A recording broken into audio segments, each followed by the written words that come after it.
আজকের খুতবার আলোচ্য বিষয় কতিপয় প্রশ্ন উত্তর। গত জুমার আগের জুমায় কসর সালাতের হুকুম সম্পর্কে প্রশ্ন ছিল, আর গত জুমায়ও আবার কয়েকটা প্রশ্ন আসছে। এই ৮-১০টা প্রশ্নের উত্তর সংক্ষিপ্ত আকারে প্রদান করব ইনশাআল্লাহ। ওমা তৌফিক ইল্লা বিল্লাহ, আলাইহি তাওয়াক্কালতু ওয়া ইলাইহি উনীব। প্রশ্ন হচ্ছে হুকমুস সালাতি ফিস সাফার, সফরের সালাতের হুকুম কি? এর উত্তর হচ্ছে কসরের সালাতের হুকুম স্বয়ং আল্লাহ সুবহানাহু ওয়া তাআলা ৪ নম্বর সূরা নিসার ১০১ নম্বর আয়াতে উল্লেখ করেছেন। আয়াতটি আমি পড়েছি, এখন অনুবাদ করছি। আল্লাহ বলছেন, ওয়াইজা জরাবতুম ফিল আরদে, যখন তোমরা জমিনে ভ্রমণ করবে, সফর করবে, ফালাইসা আলাইকুম জুনাহুন আন তাকসুরু মিনাস সালাহ, সালাত কসর করে পড়তে তোমাদের কোনো দোষ নেই। তার মানে তোমরা সালাত কসর করে পড়তে পারবে। কসর শব্দের অর্থ অর্ধেক, অর্থাৎ ৪ রাকাতওয়ালা সালাতগুলিকে ২ রাকাত, ২ রাকাতওয়ালা সালাতকে ২ রাকাত, ৩ রাকাতওয়ালা সালাতকে ৩ রাকাত। এটার নামই হচ্ছে কসর। ইন খুফতুম আন ইয়াফতিনাকুমুল্লাযিনা কাফারু, কাফেরদের পক্ষ থেকে তোমাদের প্রতি আক্রমণের কোনো আশঙ্কা যদি থাকে, সেক্ষেত্রে তোমরা কসর করতে পারবে। পরক্ষণে আল্লাহ বললেন, ইন্নাল কাফিরিনা কানু লাকুম আদুওয়াম মুবিনা, কাফেরদেরকে তোমরা বন্ধু ভেবো না, নিশ্চয়ই কাফেররা তোমাদের সকলের জন্য প্রকাশ্য শত্রু। আদুওয়াম মুবিনা অর্থাৎ কাফেরদের পক্ষ থেকে তোমাদের উপর আক্রমণ, নির্যাতন, জুলুম, অন্যায় এগুলির আশঙ্কা রয়েছে। এমন যদি তোমাদের ভীতি আশঙ্কা থাকে, তাহলে তোমরা বাড়িতেও সালাত কসর করতে পারবে। ফিলিস্তিনের মুসলমানেরা বাড়িতে আছে, কেউ বা হাসপাতালে আছে, কেউ বা ওই যে শিবিরে আছে, ত্রাণ শিবিরগুলিতে আছে, সেখানেও ইহুদিরা তাদেরকে রেহাই দিচ্ছে না। ওই অবস্থায় ফিলিস্তিনি মুসলমানরাও ঘরে থাকা অবস্থায়ও জোহরের ৪ রাকাতের জায়গায় ২ রাকাত পড়ে দিবে পারবে, আসরের ৪ রাকাতের জায়গায় ২ রাকাত। সেরকম অবস্থা যদি গোটা পৃথিবীতে হয়, সৌদি আরবে হয়, বাংলাদেশেও হয়, তাহলে আমরা ঘরে সালাত আদায় করতে, কসর করে আদায় করতে পারবো। তাহলে এই আয়াতে আল্লাহ রাব্বুল আলামিন দুটি বিষয় উল্লেখ করলেন। তোমরা যদি ভ্রমণে থাকো, কসর করতে পারবা। শত্রুপক্ষের অর্থাৎ কাফেরদের যদি তোমরা অত্যাচারের আশঙ্কা করো, আক্রমণের আশঙ্কা করো, সেক্ষেত্রে তোমরা ঘরে থাকা অবস্থায় কসর করতে পারবা। এই প্রসঙ্গে হাদিসে বর্ণিত হয়েছে, হাদিস সহিহ বুখারী এবং মুসলিমে, আনাস রাদিয়াল্লাহু তাআলা আনহুর হাদিসের রাবী অর্থাৎ বর্ণনাকারী, তিনি বলেন, খরাজনা মা রাসূলিল্লাহি সাল্লাল্লাহু আলাইহি ওয়াসাল্লাম মিনাল মাদিনাতি ইলা মক্কাহ ফাকানা ইউসাল্লি রাকাআতাইন হাত্তা রাজা'না ইলাল মাদিনাহ কিলা লাহু কাম আকামতুম বিমাক্কাহ ক্বালা আকামনা বিহা 10 মুত্তাফাকুন আলাইহি। সহিহাইনের হাদিস। আনাস রাদিয়াল্লাহু তাআলা আনহু বলেন, আমরা রাসূল সাল্লাল্লাহু আলাইহি সাল্লামের সাথে মদিনা থেকে মক্কায় সফর করলাম। সেখানে তিনি ২ রাকাত করে সালাত আদায় করলেন। যতদিন মদিনায় না ফিরতেন ততদিন পর্যন্ত 2 রাকাত করেই সালাত আদায় করতেন। আনাসকে জিজ্ঞেস করা হলো, আপনারা সেখানে কতদিন অবস্থান করছিলেন? উত্তরে তিনি বললেন, আমরা ওই সফরে রাসূলুল্লাহর সাথে 10 দিন অবস্থান করছিলাম। তাহলে এই হাদিস দ্বারাও প্রমাণিত হচ্ছে রাসূল সাল্লাল্লাহু আলাইহি সাল্লামও সফরে কি করেছেন? কসর আদায় করেছেন। সহিহ বুখারী হাদিস নম্বর 1081, মুসলিম 693। আপনারা হাদিসের ব্যাখ্যাগুলি জেনে নেবেন, ব্যাখ্যা করার আমার সময় নেই। প্রশ্ন, শান্তিপূর্ণ সফরে কি কসর করতে হবে কিনা? এখন আগেকার দিনের সফর বর্তমান প্রযুক্তির সফর এক নয়। যেমন খালেদা জিয়া, উনি এয়ার অ্যাম্বুলেন্সে করে চলে গেলেন লন্ডনে, তাও আবার এয়ার অ্যাম্বুলেন্স গিফট করলেন কাতার সরকার। উনি চলে গেলেন, খুব আরামে গেলেন। এই আরামের সফর। আমরা অনেকে মক্কা মদিনা যাই ওমরা হজের সফরে, অনেকে আবার কেউ কেউ আছেন ঢাকা যাবেন, দ্রুত কাজ সেরে চলে আসবেন, সৈয়দপুর হয়ে এর প্লেনে চলে যাচ্ছেন, খুব শান্তির সফর। আর ওইটা যদি আমরা এখন ওই আগের যুগের মতো হইতো, আজ থেকে 100 বছর আগেও ঢাকা থেকে, রংপুর থেকে ঢাকা যেতে কত সময় লাগতো? এই তো আজ থেকে 50 বছর আগে আমি যখন লেখাপড়া করি চিটাগাঙ্গে, রেল স্টেশন থেকে একটা ঢাকা মেইল ছাড়তো বিকাল 4টায়। ওই ঢাকা মেইলে উঠে পর দিন ইশার ওয়াক্তে গিয়ে মাদ্রাসা পৌঁছতাম। এত সময় লাগতো, প্রায় 33-34 ঘন্টা সময় লাগতো। কত সময় লাগতো, কত কষ্টের সফর তখনও ছিল, আজ থেকে 50 বছর আগেও। তাই এখন সফর খুব আরামের হয়েছে, এতেও কি আমরা কসর করব? প্রশ্ন, এটা উত্তর হচ্ছে ওমর ফারুক রাদিয়াল্লাহু তাআলা আনহু এক প্রশ্ন করেছিলেন রাসূলকে, যে আমরা তো এখন আগের দিনের চেয়ে অনেক ভালো। আগে আমাদের উট ছিল না, পায়ে হেঁটে সফর করতাম। এখন উট হয়েছে, ঘোড়া হয়েছে, খচ্চর আছে, গাধা আছে, যানবাহনের উন্নতি হয়েছে। এখন কি আমরা কসর করব? তখন রাসূল সাল্লাল্লাহু আলাইহি ওয়াসাল্লাম বললেন, ওমর, সাদাকাতুন তাসাদ্দাকাল্লাহু বিহা আলাইকুম ফাকবালু সাদাকাতাহু, রাওয়াহু মুসলিম। সহিহ মুসলিমের বর্ণনা। রাসূল ওমরকে প্রশ্নের উত্তরে বললেন, হে ওমর, এই কসর সালাতটা আল্লাহর পক্ষ থেকে তোমাদের উপর উপঢৌকন, উপহার।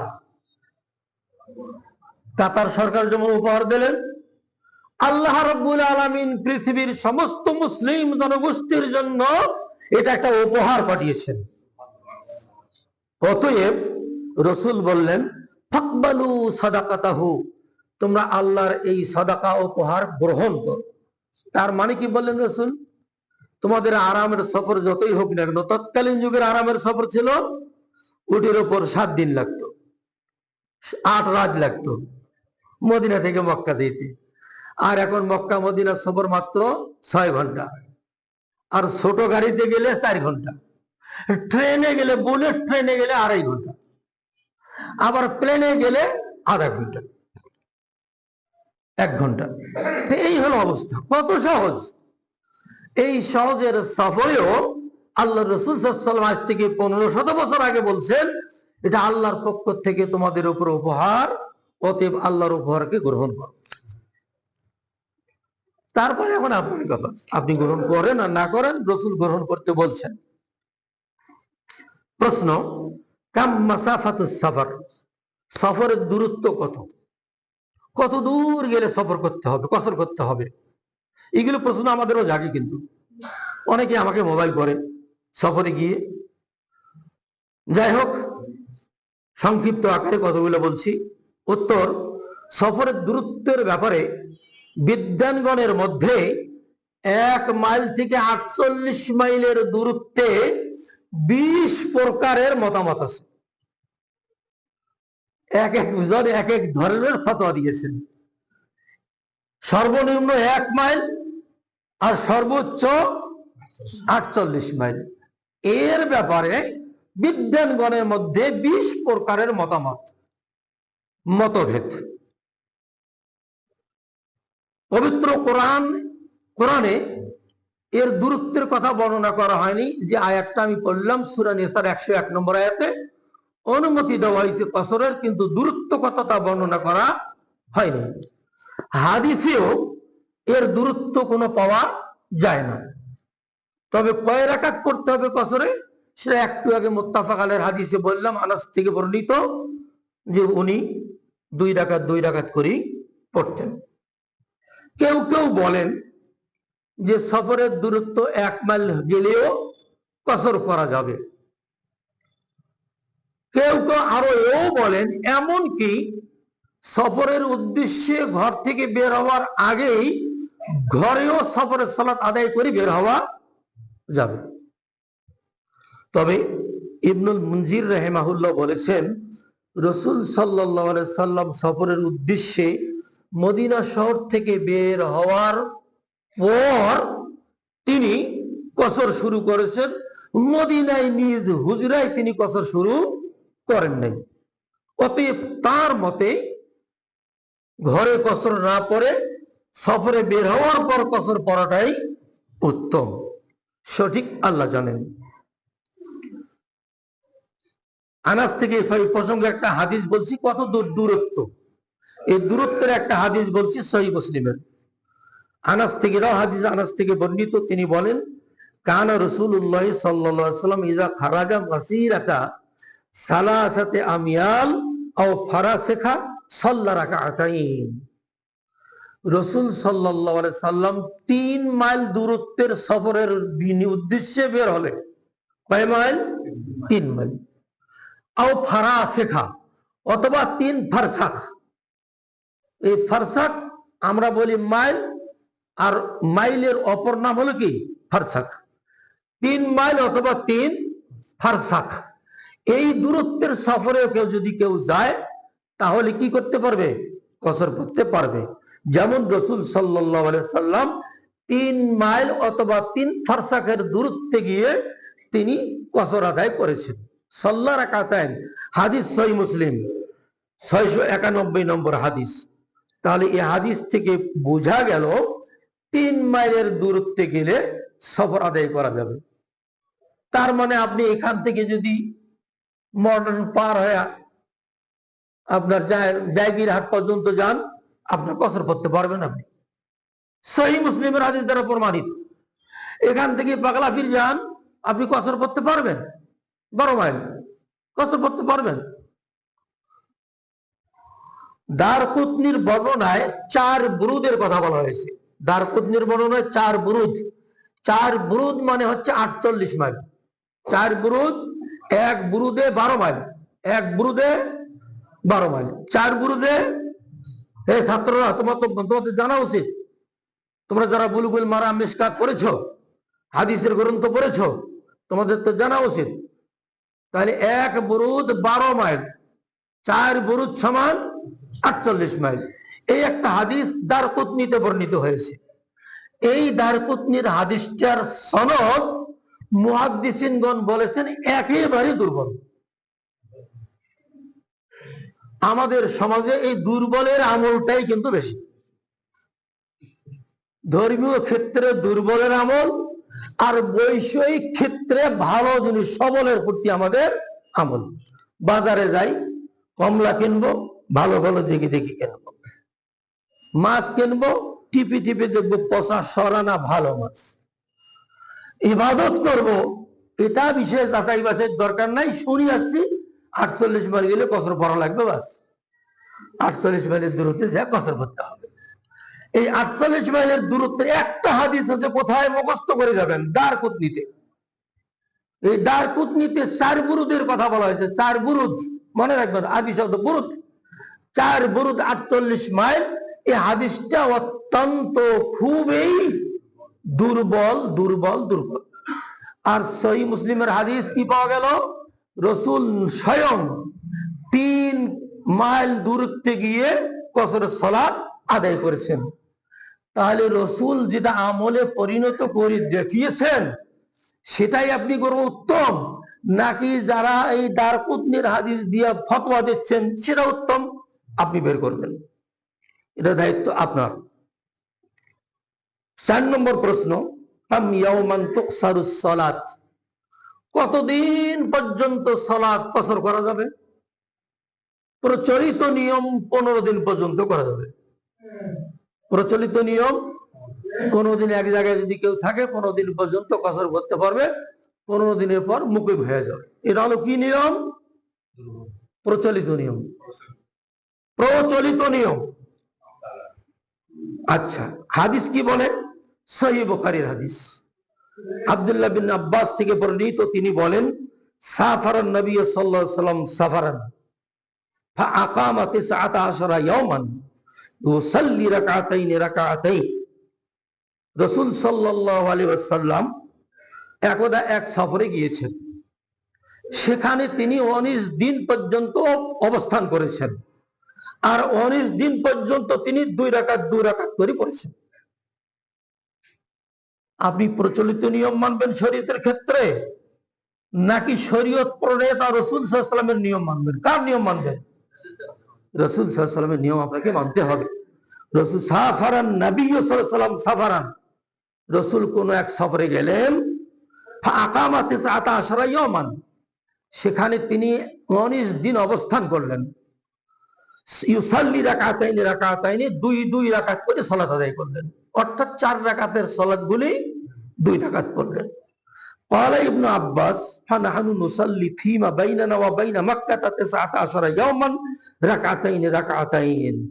ইবনে আব্বাস বললেন, আমরাও রাসূলের ওফাতের পর আমরাও যখন মক্কা মদিনার সফর করতাম, তখন আমরা মক্কা মদিনার কোন স্থানে যদি আমরা সফরে যেতাম, তাহলে আমরা 2 রাকাত করে সালাত আদায় করতাম। ফায়জা আকামনা আকসারা মিন যালিকা, 19 দিনের বেশি যখন আমরা সেখানে অবস্থান করতাম, সাল্লাইনা আরবাআন, তখন আমরা 4 রাকাতেই পড়তাম। কে বলছেন? ইবনে আব্বাস। ইবনে আব্বাস রাদিয়াল্লাহু আনহু তিনি বলছেন, আমরা যদি 19 দিনের বেশি থাকতাম তাহলে 4 রাকাত পড়তাম। হাদিস বুখারী, হাদিস নম্বর 4300। তাহলে এই হাদিস থেকে বোঝা গেল 19 দিন পর্যন্ত সফরে থাকলে কসর করা যাবে। এছাড়াও সহিহ বুখারীর আরেক riwayate বর্ণিত আছে, রাসূল সাল্লাল্লাহু আলাইহি ওয়াসাল্লাম তাবুক অভিযানে গিয়ে 20 দিন ছিলেন। তাবুক অভিযানে গিয়ে 20 দিন থেকে তিনি 2 রাকাত করে সালাত আদায় করেছিলেন, অর্থাৎ কসর করেছিলেন। তাহলে এই হাদিস থেকে বোঝা গেল যুদ্ধের সফরে গিয়ে 20 দিন পর্যন্ত কি করা যাবে? কসর করা যাবে। তারপরেও সিদ্ধান্তহীনতায় যদি কেউ থাকে, কতদিন থাকবো ঠিক নাই, গেলাম 1 সপ্তাহের জন্য, দেখা গেল করোনা লাগলো, 2 মাস থাকা লাগলো, হয় নাকি? হয় কি হয় নাই? করোনার সময় থাকতে তো হয়েছে, অনেককেই সফরে আসতে পারে নাই, আর থাকতে হয়েছে। তাহলে সেখানে কতদিন পড়বে? যতদিন সুযোগ হয় ততদিনই পড়তে থাকবে। যেমন হযরত আব্দুল্লাহ বিন ওমর রাদিয়াল্লাহু আনহু, উনি আজারবাইজানে সফরে গিয়েছিলেন, যেটাকে আগের নাম আবিসিনিয়া, বর্তমান আজারবাইজান। সেই তিনি সফরে গিয়েছিলেন, যাওয়ার পরে বরফে ঢেকে রাস্তাঘাট বন্ধ হয়ে গেছে। 6 মাস পর্যন্ত উনি সেখানে অবস্থান করেছেন। ওই 6 মাস যাবত তিনি কসরের সালাত আদায় করেছেন। কে? সাহাবী আব্দুল্লাহ বিন ওমর, ওমরের পুত্র আব্দুল্লাহ রাদিয়াল্লাহু আনহু, উনি বরফের দেশে গিয়ে, আজারবাইজানে গিয়ে 6 মাস পর্যন্ত কসরের সালাত আদায় করেছেন। শুধু তাই না, অনুরূপ ভাবে আনাস রাদিয়াল্লাহু আনহু সিরিয়া বা শামের সফরে গিয়ে তিনি 2 বছর পর্যন্ত অবস্থান করেছিলেন। এই যাব, আজ যাব, কাল যাব, আজ যাব, কাল যাব করতে করতে 2 বছর পর্যন্ত সেখানে অবস্থান করে 2 বছর পর্যন্ত কসরের সালাত আদায় করেছেন। এই হাদিসটা মিশকাতের তাফসীর মিরকাত তৃতীয় খণ্ড 221 পৃষ্ঠায় বিস্তারিত বর্ণনা আছে। এই মেরকাত হানাফি ভাইদের লেখা। হানাফি ভাইদের সমস্ত কওমি মাদ্রাসার পাঠ্যপুস্তকে মিশকাত আছে, তার সারা প্রত্যেকটা লাইব্রেরিতে মেরকাতটাও আছে। আমরা ওই মেরকাতগুলি আমরা চিরিগান থাকতে পড়তাম, ওই পড়ে ওখান থেকে নোট করে আবার ক্লাসে আসি হুজুরদের প্রশ্ন করতাম, এখানে তো এই কথা বলা হয়েছে, এটা তো আমাদের হানাফি মাযহাবের বিপক্ষে যায়। তখন লাগে যায় তর্ক, কিছুক্ষণ পর্যন্ত তর্ক বিতর্ক হওয়ার পর কোন কোন ওস্তাদ মেনে নেয়, আবার কোন কোন ওস্তাদ না, এটা মানা যাবে না, তুমি চুপ থাকো। আমরা ছাত্র মানুষ কি করবো, চুপ চুপ না থাকা ছাড়া কোনো উপায় আছে? চুপে থাকি।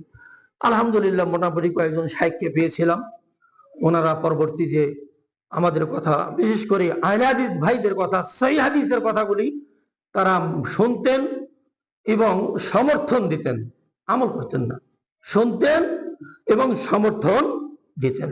এতটুকু পেয়েছি। 5 নম্বর প্রশ্ন, হুকমুস সুন্নাতে ফিস সফর। সফরে গিয়ে আমরা সুন্নত পড়বো কিনা, পড়া লাগবে কি লাগবে না? উত্তর একটা হাদিসের মাধ্যমে শুনি। হাদিস মুত্তাফাক আলাইহি, বুখারী মুসলিম।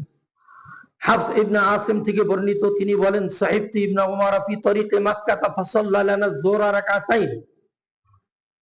ইবনে উমর বলছেন, না হাফস ইবনে আসিম বলছেন, ইবনে উমরের সাথে আমরা মদিনা থেকে একদল সাহাবী এবং তাবিঈ আমরা মক্কার দিকে সফরে যাচ্ছি। প্রতিমধ্যে ইবনে উমর যোহরের সালাত আদায় করালেন রাকাতাইন, 2 রাকাত যোহরের সালাত পড়ালেন। সুম্মা জাআ রিহলাহু, তারপরে আমরা সবাই তাঁবুতে ঢুকলাম। আমাদের মতো তো ওখানে বাড়িঘর ছিল না, মরুভূমি এলাকায় তাঁবু সাথে থাকতো, তাঁবু খাটাইয়া ওখানে কিছু বিশ্রাম করতেন, রোদ, খুব তো রোদ। তাঁবুর ভেতরে ঢুকলাম। ও জালাসা, তিনি বসলেন। ফারা আন্নাসা কিয়ামান, কিছু লোক এদিকে ও কর্নারে, মাঝে, কিনারায়, সামনে দাঁড়িয়ে দাঁড়িয়ে সালাত আদায় করছে। ফাকালা, ইবনে উমর জিজ্ঞেস করলেন, মা ইয়াসনাউ হাউলাই, এই লোকগুলি কি করতেছে? কুলতু, আমি বললাম, আসিম তাবি একজন, উনি বললেন, ইউসাব্বিহুন, তারা নফল সালাত করছে, সুন্নত, জোহরের পরে যে সুন্নত পড়া লাগে সেই সুন্নত সালাত করছে। ক্বালা, ইবনে উমর বললেন, লাউ কুনতু মুসাব্বিহান আতমামতু সালাতি, আমাকে যদি নফল সালাত, সুন্নত সালাত পড়ার হুকুম থাকতো, তাহলে তো আমি ফরজ সালাতই পুরো পড়তাম, ফরজ কেন কম করলাম? তার মানে উনি প্রতিবাদ করতেছেন, যেখানে 4 রাকাত ফরজকে 2 রাকাত করে দেওয়া হলো, সেখানে সুন্নতের প্রশ্ন কেন? আমরা হজের সফরে গিয়ে দেখি মিনায় যে শুরু হয়ে যায়, আরাফাতে গিয়ে শুরু হয়ে যায়, সারা জীবন নামাজ পড়ে নাই, তাহাজ্জুদ কি নামাজ জানেও না বোধহয়, ওখানে যাওয়ার পর কি করে, ঘুমানোর জায়গা নেই তো, ওই নামাজ উজু করে আসবে আর ধরবে একেবারে সব ধরবে, সালাত করতেছে, সুন্নত নফল। কেউ বা ওখানে পরে আবার ওই যে একটা নামাজ আছে না, সালাতুত তাসবিহ, 1 ঘন্টা সময় 1.5 ঘন্টা সময় ধরে পড়ার আগে এইগুলো নামাজ পড়া শুরু করেছে। অথচ রসুল এবং সাহাবীগণ হজ এবং উমরার সফরে শুধু ফরজ ছাড়া অন্য কোন সুন্নত সালাতও পড়েন নাই। এমনকি ফজরের সুন্নত 2 রাকাত সেটাও পড়েন নাই, বিতরের সালাত সেটাও পড়েন নাই। কোন সফরে? হজের সফরে। হজের সফরে। আর অন্য সফরে ফজরের সুন্নত 2 রাকাত পড়তেন এবং বিতর সালাতটা আদায় করতেন। উনি তো নিয়মিত তাহাজ্জুদ গুজার, তারপরেও উনি তাহাজ্জুদের সালাত পড়েন নাই হজের সফরে গিয়ে। আর আমরা তার চেয়ে বেশি আল্লাহ ভীতি দেখাই, বড় মুত্তাকির পরিচয় দেয়। হুজুর রাসূল সাল্লাল্লাহু আলাইহি ওয়াসাল্লাম বেশি বড় মুত্তাকি ছিলেন না, এটাই প্রমাণ করি। অথবা কেউ কেউ মনে করে ওনার তো সব গুনাহ মাফ, কতই আমাদেরকে বেশি বেশি কি তাহাজ্জুদ পড়াই লাগবে, আমাদেরকে তো গুনাহ মাফ করাই লাগবে। কিন্তু এখানে যে তাহাজ্জুদ না পড়াটাই সুন্নত আর পড়াটা হলো বিদআত, এটা আমরা বুঝতেছি না। উনি বলছেন যে দেখলেন কিছু লোক দাঁড়িয়ে সালাত আদায় করছেন, উনি বললেন, যদি সুন্নত সালাত আদায় করতে হয় তাহলে তো আমি ফরজ সালাতেই 4 রাকাত পড়ে দিতাম। ক্বালা লাউ কুনতু মুসাব্বিহান আতমামতু সালাতি সাইদতু রাসূলুল্লাহ সাল্লাল্লাহু আলাইহি ওয়াসাল্লাম, আমি রাসূলুল্লাহ সাল্লাল্লাহু আলাইহি ওয়াসাল্লামের সাথে অনেক সফরে ছিলাম। ইবনে ওমর বলছেন, আমি রাসূলুল্লাহর সাথে অনেক সফরে ছিলাম। ফাকানা লা ইয়াজিদু ফিস সাফারে আলা রাকাতাইন। তিনি কোন সফরে, একটা সফর, কোন একটা সফর এমন নাই যেটাতে তিনি 2 রাকাতের বেশি সালাত আদায় করেছেন। লা ইয়াজিদু, তিনি অতিরিক্ত কোন সালাত পড়েন নাই আলা রাকাতাইন, 2 রাকাতের বেশি। শুধু কি তিনি, তার ওফাতের পর খলিফা আবু বকর ও আবু বকর, আবু বকরের ওফাতের পর ওমর, ওমরের ওফাতের পর উসমান, আমি এই 3 জন খলিফার সাথেও সফরে গেছি, বেশি বেশি সফরে গিয়েছি। কাযালিক, তারাও কোনোদিন এই 2 রাকাতের বেশি সালাত আদায় করেননি। তাহলে আপনি বেশি সালাত আদায় করে, সফরে সুন্নত সালাত আদায় করে হযরত উসমানের চেয়ে ভালো, ওমরের চেয়ে ভালো, আবু বকরের চেয়ে ভালো মুত্তাকি হওয়ার চেষ্টা করছেন? এই চেষ্টা ব্যর্থ চেষ্টা, এগুলি করা যাবে না। তাহলে আমরা বুঝতে পারলাম সফরে শুধু ফরজ পড়তে হবে 4 রাকাত বা 2 রাকাতকে, আর সুন্নত পড়ার কোনো বিধান নেই। সাধারণ সফর হলে ফজরের সুন্নত 2 রাকাত আর বিতির 1 রাকাত বা 3 রাকাত যাই করেন এটা পড়া যাবে। এই হাদিসটা সহিহ বুখারী এবং মুসলিম। বুখারী 1102 নম্বর, মুসলিম 679 নম্বর। আপনারা হাদিস খুলি বের করে দেখবেন, ব্যাখ্যা পাবেন ওখানে। প্রশ্ন 6 নম্বর প্রশ্ন, সফরে কসর করা উত্তম নাকি পুরা পড়া উত্তম? এই কথাটা আগে বছর চলে গেছে, তারপরেও বলি, ভয় ভীতি ও সফর অবস্থায় কসর করাই উত্তম, কসর করাই উত্তম। রাসূল সাল্লাল্লাহু আলাইহি ওয়াসাল্লাম সফরে সর্বদাই কসর করেছেন। একটা হাদিসও নেই যে তিনি কোনো একদিন পুরো সালাত আদায় করেছেন। শুধু তাই নয়, হযরত ওমর, আলী, আব্দুল্লাহ বিন মাসউদ, আব্দুল্লাহ বিন আব্বাস, এই প্রমুখ জলিলুল কদর সাহাবীগণ, তারাও কি করেছেন? এই কসরই পড়েছেন, পুরা সালাত আদায় করেন নাই। এই ফতোয়াটা ফতোয়া মজমুমা 24 নম্বর খণ্ড 98 পৃষ্ঠায় বর্ণিত হয়েছে। তাহলে আমরা এই হাদিস থেকে এবং সাহাবীগণের, খোলাফাগণের আমল থেকে জানতে পারলাম যে সফরে কি করতে হবে? সফরে কসর সালাতে আদায় করা উত্তম, পুরা সালাত আদায় করা অনুত্তম। সফরে সালাত জমা করা, সফরে সালাত জমা করা যাবে কি? সফরে সালাত জমা করা ভালো। যোহর এবং আসর 2-2 করে 4 রাকাত, মাগরিব এশা 3-2 করে 5 রাকাত, মাগরিবের 3, ইশার 2, একত্রে জমা করে সালাত আদায় করা জায়েজ। এই জমা 2 ধরনের, জমায়ে তাকদিম আর একটা জমায়ে তাখির। তাকদিম মানে অগ্রিম, জোহরের ওয়াক্তে আসরকে নিয়ে এসে জোহর আসর 2-2 করে 4 রাকাত। আর জমায়ে তাখির মাগরিবকে বিলম্ব করে ইশার সাথে মাগরিব এবং ইশা পড়া, যেটা হাজী ভাইরা হজের সময় আরাফাতে করেন এবং মুজদালিফায় করেন। আরাফাতে করেন জমায়ে তাকদিম, জোহরের আউয়াল ওয়াক্তে আরাফাতের মাঠে একা হলে আর জামাত হলে যাই হোক 2-2 করে 4 রাকাত, 2 ইকামতে, পৃথক ইমামতে 2-2 করে 4 রাকাত কসর। আর মুজদালিফায় এসে পৃথক ইকামতে 1 আযানে প্রথম 3 রাকাত মাগরিব, তারপরে 2 রাকাত ইশা। এই দলের জমা 2 ধরনের জমায় জায়েজ। হাদিস বুখারী 1174, মুসলিম 1633 নম্বর, 34 নম্বর হাদিসে বিস্তারিত বলা হয়েছে, ওখানে দেখে নেবেন। তাহলে বোঝা গেল যে আমরা জমা করতে পারি।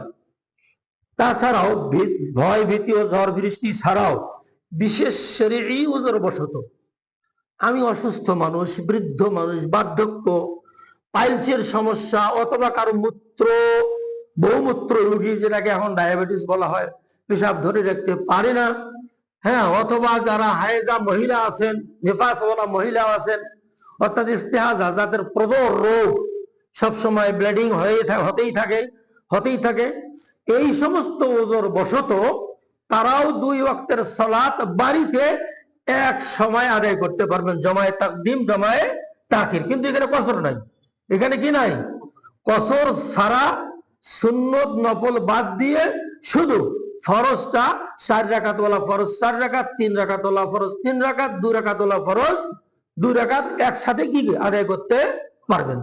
অর্থাৎ জোহরের সময় জোহর এবং আসর একসাথে 8 রাকাত, মাগরিবের সময় মাগরিবের 3, ইশার 4, 2 নয় 4, এটা আদায় করতে পারবেন। এটা কোথায়? আবাসে, যদি বিশেষ কোনো ওজর থাকে। হজের সফরে আরাফাত মাঠে সুন্নত নফল ছাড়াই জোহর আসর একত্রে 2 করে 4 রাকাত আউয়াল ওয়াক্তে পৃথক একামতে জমায়ে তাকদিম করে এবং মুজদালিফায় মাগরিব ও ইশা একত্রে 3, 2, 5 সালাত 5 রাকাত জমায়ে তাখির করে জামাতের সাথে অথবা একাকী, রাসূল সাল্লাল্লাহু আলাইহি ওয়াসাল্লাম বলেছেন জামাতের সাথে একাকীও পড়া যাবে, জামাতের সাথেও পড়া যাবে। হাদিস নম্বর সহিহ বুখারী 1662, সহিহ বুখারী 1662 হাদিস নম্বর। মিশকাত মুত্তাফাকুন আলাই, মিশকাত হাদিস নম্বর 1338। তবে সফরে এই সংশ্লিষ্ট ওয়াক্তের সুন্নত ছাড়া অন্য নফল সুন্নত সালাত করতে আল্লাহ রাসূল কাউকে নিষেধ করেন নাই। সেটা কেমন? যেমন তাহিয়াতুল ওযু, তাহিয়াতুল মসজিদ, অথবা কেউ হাজতের সালাত করতেছে, অথবা কেউ তওবার সালাত করতেছেন, অথবা কেউ সালাতুশ শুকুর করতেছেন, এগুলি পড়তে রাসূল নিষেধ করেনি। আপনি উযু করলেন, উযু করার পর 2 রাকাত কি তাহিয়াতুল ওযু, মসজিদে প্রবেশ করলেন 2 রাকাত তাহিয়াতুল মসজিদ, এগুলি পড়তে রাসূল নিষেধ করেন নাই। হাদিস মুত্তাফাকুন আলাই 1344 নম্বর মিশকাতের হাদিস। শেষ প্রশ্ন, মুসাফিরের ইমামতি জায়েজ কি? মুসাফির ব্যক্তি যদি যেখানে যান সেখানকার সেই এলাকার সেই মহল্লার সেই মসজিদের ইমামেই কর্তব্য ইমামতি করা।